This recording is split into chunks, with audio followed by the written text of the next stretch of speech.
hari itu loh. Pokoknya kalau orang meninggal itu kalau nggak hari Senin ya Selasa, kalau nggak Selasa ya terus dirut ya gitu ya. Itulah misteri besar dalam kehidupan kita, tapi kita jarang menyadarinya. Dulu saya sebelum berangkat menjadi biku atau menjadi seorang pramujita, ya ini juga salah satu hal yang melatar belakangi apa yang mendesak itu istilahnya. Jadi dulu saya punya 3 pertanyaan. Mengapa manusia ini cenderungnya itu lebih suka mengejar kebahagiaan duniawi yang belum tentu pasti?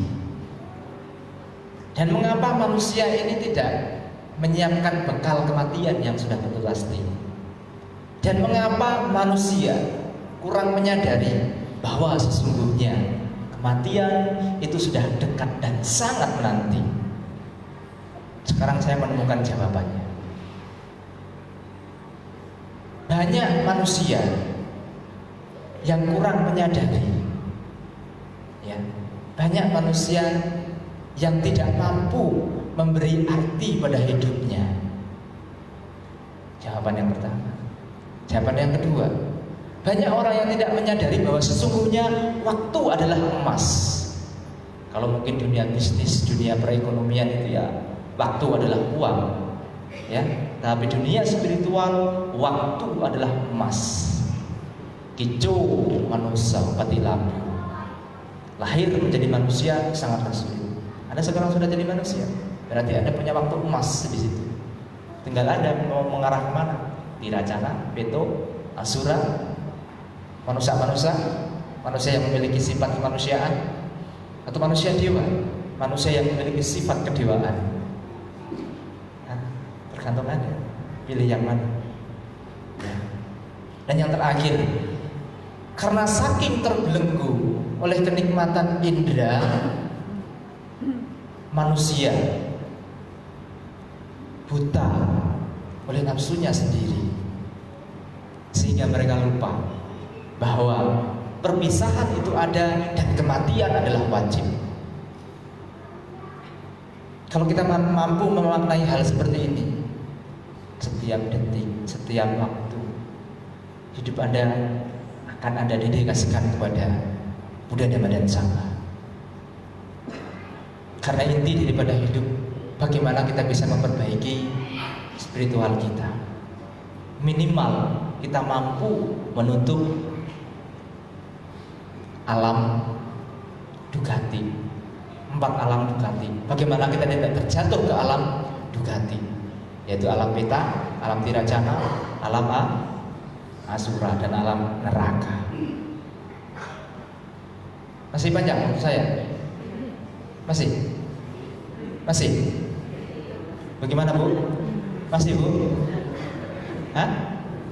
1 jam lagi? Gak enak di gua, enak di lo.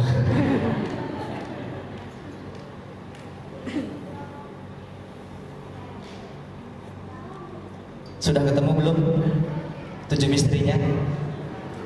Sudah ketemu belum 7 misterinya? Kemarin ada anak-anak itu sebelah sana tanya pas saya pindah patah, nanti 7 misteri itu apa? Akhirnya dia datang juga gara-gara 7 misteri di bulan 7 ya.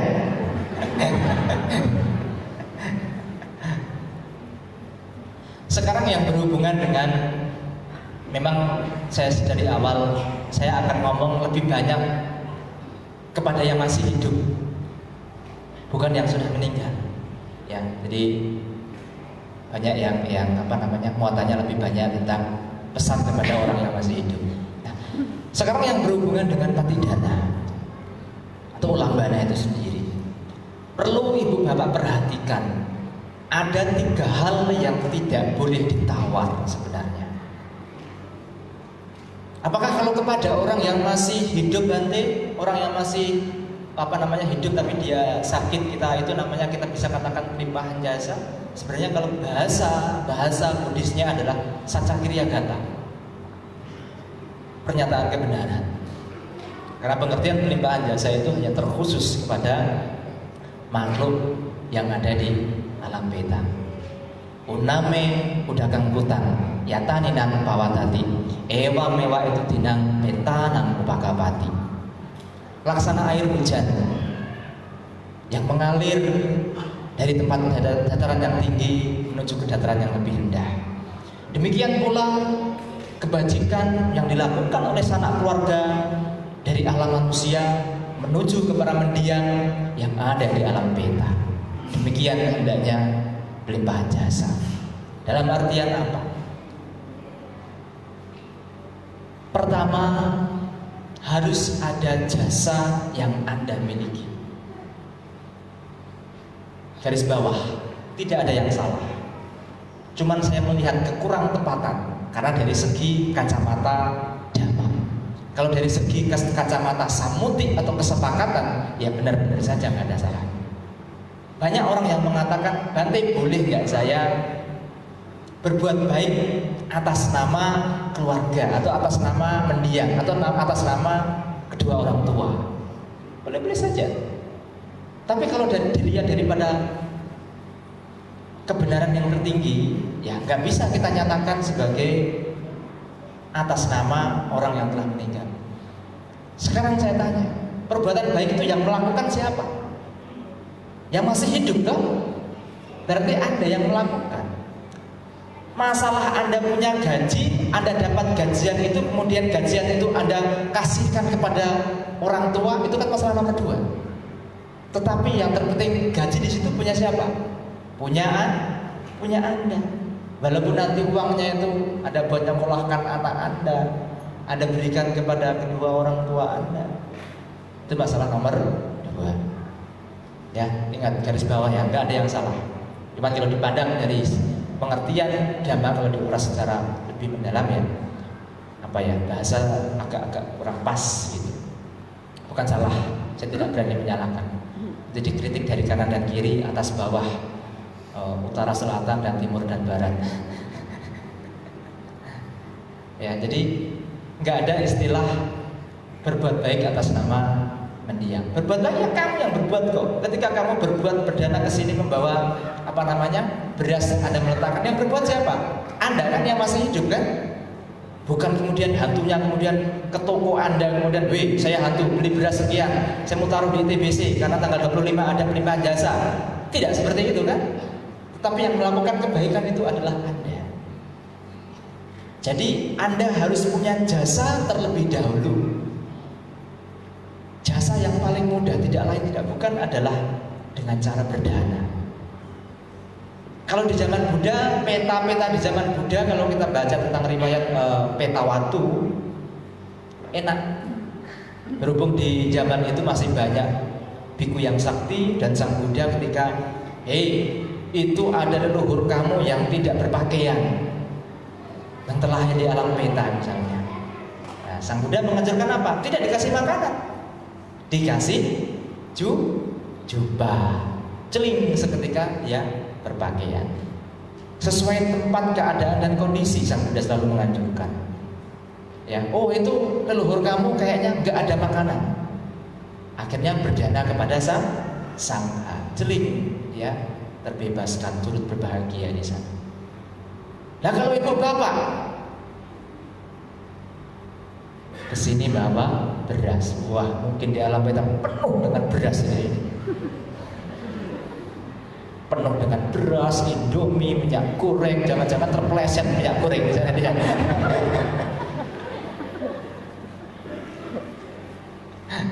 Ya, tapi tidak seperti itu. Jadi Anda harus punya jasa terlebih dahulu, ya, yaitu dengan cara berdana. Setelah Anda jasa miliki, ya ini ada hubungannya dengan dasa punakirya waktu tadi. Jadi di dalam dasa punakirya waktu ada 3 kelompok, yaitu dana, pati dana dan patanumodana. Setelah Anda punya jasa, maka Anda pun bisa melakukan pelimpahan jasa. Kami itu sebenarnya membohongi kalian sebenarnya. Ketika ada orang meninggal diajak baca parita, ya. Padahal nggak ada jaminan khusus kalau orang meninggal itu setelah saya bacakan parita langsung kemudian celing, belum tentu. Karena masih ada sangkar karma. Kalau saya ini kan apalah dibanding dengan Sang Buddha. Harusnya Buddha sudah menyelamatkan semuanya. Tapi mengapa sampai sekarang harus ada Dhammaguna, harus ada Bhattitha Lamso, Amarapanyo dan Samanera Doniye? Kenapa zaman dulu nggak diselamatkan oleh Sang Buddha dengan paritanya? Sabe sana nibbana sapatayo hotu, cering gitu. Langsung nibbana semua.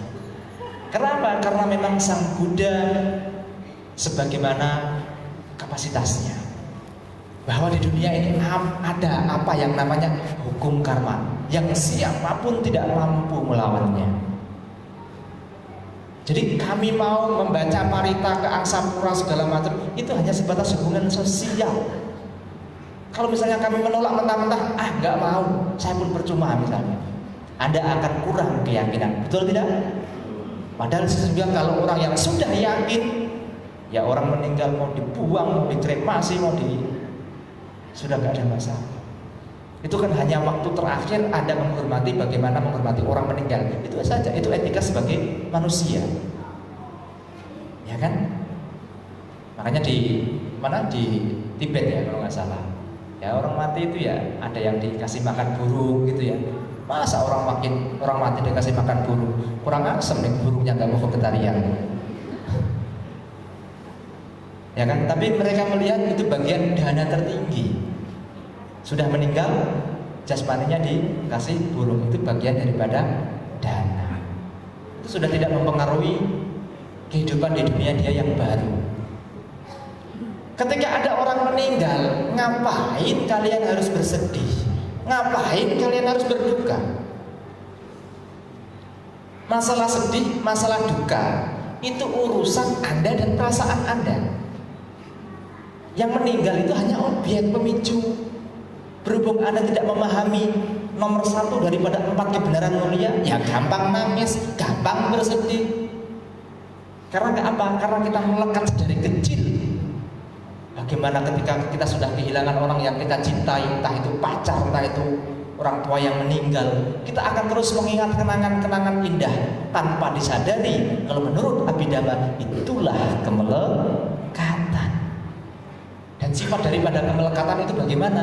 Semakin digenggam semakin sakit. Ibarat bola duri, semakin kencang menggenggam akan semakin terluka dan sakit. Bisa dipahami? Jadi duka itu murni urusan Anda dan perasaan Anda. Karena sesungguhnya di dunia ini nggak ada yang mati, nggak ada yang benar-benar mati. Yang ada adalah awal baru di kehidupan yang baru. Tergantung orang yang meninggal itu, kalau punya tiket ke surga ya ke surga, kalau tiketnya mampunya di neraka ya neraka, rasakan, gitu kan? Ya siapa suruh dalam waktu masih hidup dia tidak mau berbuat kebaikan, ya, begitu ya. Nggak ada yang benar-benar mati, yang ada hanyalah awal baru di dalam samsara. Itu kalau dalam bahasa Buddhisme, ya, dalam bahasa umumnya adalah awal baru di kehidupan yang baru. Ada kan seorang bapak yang menangisi orang anaknya karena dia nggak tahu apa itu 4 kebenaran mulia, padahal anaknya ini sudah lahir kalau nggak salah di alam tawatimsa. Berhubung dewa itu kan punya kekuatan juga. Bapaknya nangis di depan kuburan. Ini ada di dalam Dhammapada Atthakatha. Ya. Kemudian anaknya yang sudah menjadi dewa mendengar, loh, kok ada tangisan? Siapa ya ini? Dari mana ya suaranya ini ya? Kok tangisannya nggak asing bagi saya suaranya? Ya, ternyata dia menggunakan kekuatannya. Akhirnya apa yang dilihat? Oh, itu kan kuburan saya, dan itu adalah bapak saya.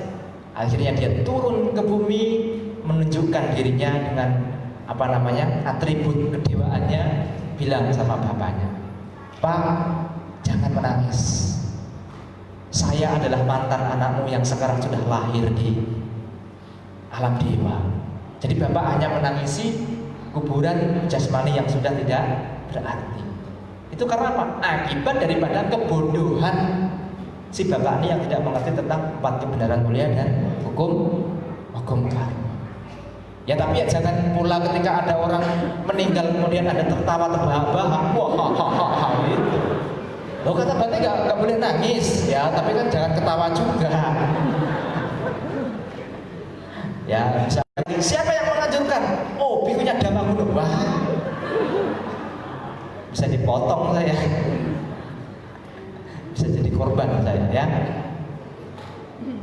Berarti ketika Anda sudah punya jasa, maka nyatakanlah kebenaran itu. Semoga jasa-jasa kebajikan ini ya bermanfaat kepada para leluhur saya yang terlahir di alam peta. Orang mau pelimpahan jasa itu ketika orang tuanya meninggal, padahal yang perlu dilimpahi jasa itu banyak leluhur kita. Nama sultannya saya lupa apa, tapi Sang Buddha pernah menjelaskan di dalam Digha Nikaya kalau nggak salah ya. Bahkan ketika seseorang itu memetik semua rumput ranting yang ada di Jambu Dwipa ini, kemudian dia potong kecil-kecil, kemudian dia urut ke belakang. Ini adalah nenek daripada ibu saya. Diambil lagi, ini adalah nenek daripada ibunya ibu saya. Ini adalah nenek dari ibunya ibu saya, punya ibu yang terus ranting dan rumput itu habis. Itu pun leluhur kita belum habis. Karena pada awalnya kita memang di dunia samsara ini sangat panjang sekali. Ya, jadi yang perlu dilimpahi jasa tidak hanya orang yang baru meninggal, tetapi para leluhur terdahulu kita. Makanya di dalam Parita Apamanggala itu yang saya petik tadi adalah uname undagang wantang yataninang mawatadi ewa mewa itu tinang petanang upakapati. Bagaikan air yang mengalir dari tempat tinggi ke tempat yang rendah. Begitu pula kebajikan yang dilakukan oleh sanak keluarga dari alam manusia menuju ke para mendiang yang ada di alam peta. Alam mendiang ini kan luas cakupannya, betul ya? Tentu makhluk-makhluk yang punya hubungan karma dengan Anda. Sekalipun Anda punya dana, sekalipun Anda melimpahkan jasa, ada faktor yang paling penting, yaitu yang harus dimiliki oleh si peta itu sendiri atau leluhur kita yang terlahir di alam peta. Apa itu? Patanumodana, turut bergembira atas kebaikan yang dilakukan oleh sanak keluarganya. Walaupun sanak keluarganya dia berkelimpahan jasa, tapi dia tidak mengerti, dia tidak tahu bahwa itu untuk dirinya, dan dia tidak bisa bahagia karena pelimpahan jasa itu tadi, ya dia sudah tidak akan terbebaskan. Jadi tidak hanya karena faktor dana dan pati dana, tetapi juga harus ada faktor pata nomo dana. Ini yang terpenting. Jangankan peta, teman kita kan banyak kan. Saya berhasil dalam usaha saya atau bisnis saya. Tidak jauh-jauh, teman kita, bahkan mungkin saudara kita, mungkin bisa iri, betul? Oh kenapa dia sukses, kenapa saya tidak ya? Iri timbul kebencian. Jadi untuk memunculkan rasa patah modana itu susah, gampang susah. Gampang bagi orang yang sudah memahami, susah bagi orang yang belum mengerti. Ya, jadi ada 3 faktor yang perlu dipahami. Ya, jadi dana, pelimpahan jasa atau pati dana, kemudian pata modana. Jadi ada istilah sila sampai ditanya dan dana sila bawana. Dana sila bawana itu diambil dari dasa guna kiryawatu, sedangkan sila sampai dipanya diambil daripada 8 jalan utama. Jadi berbeda-beda berlainan. Jadi kalau Anda nanti mempelajari dasa guna kiryawatu, maka nanti Anda connect dengan apa yang saya sampaikan. Ya, jadi itu yang dapat saya sampaikan. Mungkin sudah ada 1 jam ya. Udah belum? Belum? Itu yang dapat saya sampaikan. Mudah-mudahan niat baik serta kebaikan, niat tulus daripada Ibu Bapak dapat turut mengondisikan para leluhur kita, pada leluhur Anda yang terlahir dalam peta berpatan modana atas kebaikan yang telah kita lakukan. Akhir kata sampai sata bantu sukitata, semoga semua makhluk turut berbahagia. Namo Buddhaya. Sadu.